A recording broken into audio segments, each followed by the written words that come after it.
High, আজ এই বোতল দিয়ে জার্মানিতে কত টাকা পেয়েছি চলুন জানা যাক। এই সেই টাকা বানানোর মেশিন যা দিয়ে আজ আমি বড়লোক হয়ে যাব।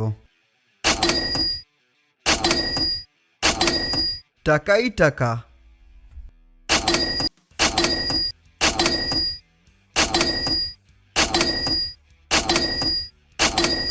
চলে আয়।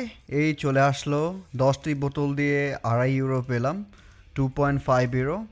দেখা যাক এই 2.5 ইউরো দিয়ে আমি কি কিনতে পারি জার্মান মার্কেটে রাইট নাও। জার্মানিতে আসলে ওয়াশরুম ছাড়া সব জায়গায় আপনাকে এইভাবে মনিটর করা হবে। আর পার বোতল 2.5 সেন্ট করে নিয়েছে, সো 10টা বোতল 2.5 ইউরো। দেখা যাক কি আমরা কিনতে পারি। পেঁয়াজ এগুলো নিব না, ভাবলাম মিল্ক নেওয়া যায়, কারণ মিল্ক দিয়ে আমি একটা মিল্কশেক বানাতে পারবো, so it's a good choice. So এটার দাম হলো 1.09 ইউরো। সো কিনে ফেললাম। যাওয়া যাক নেক্সট আইটেমে। আর সব থেকে কম দামের মধ্যে দেখলাম ফলের মধ্যে বানানা। আর বানানা মিল্কশেক এই গরমের জন্য একটা বেস্ট চয়েস হবে আজকের দিনের জন্য।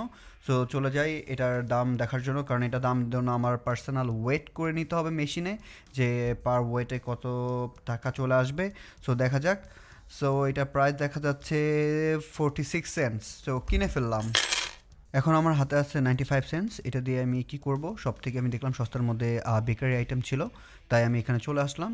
তার মধ্যে ছিল হলো চকলেট ক্রোসন 69 সেন্টস। তো এটা আমি নিয়ে নিলাম। আর এরপরে আমার হাতে রইলো 26 সেন্টস। এটা দিয়ে কি করা যায়। তারপরে সব থেকে সস্তা যেটা পাইলাম 25 সেন্টসের মধ্যে জাস্ট একটা হার্ড রুটি। ও মাই গড, খুবই হার্ড হবে। যাই হোক, তো ভালোই হয়ে গেল। 10টি বোতল দিয়ে একটি রুটি, মিল্ক আর 2টি কলা। আমার মনে হয় এর থেকে বেশি এক্সপেক্ট করাটা জার্মানিতে বর্তমান সময় বোকামি। আর তারপরে দেখা যায় আমার হাতে কোনো টাকা আছে কি না। ও মাই গড, এরপরও আমার হাতে 1 cents. Can you believe it? অনেক টাকার মালিক হয়ে গেলাম। এখন ভাবলাম জার্মানিতে একটা গাড়ি কিনে ফেলি এই টাকা দিয়ে। যাই হোক, ভালো থাকবেন। আজকে এই পর্যন্তই।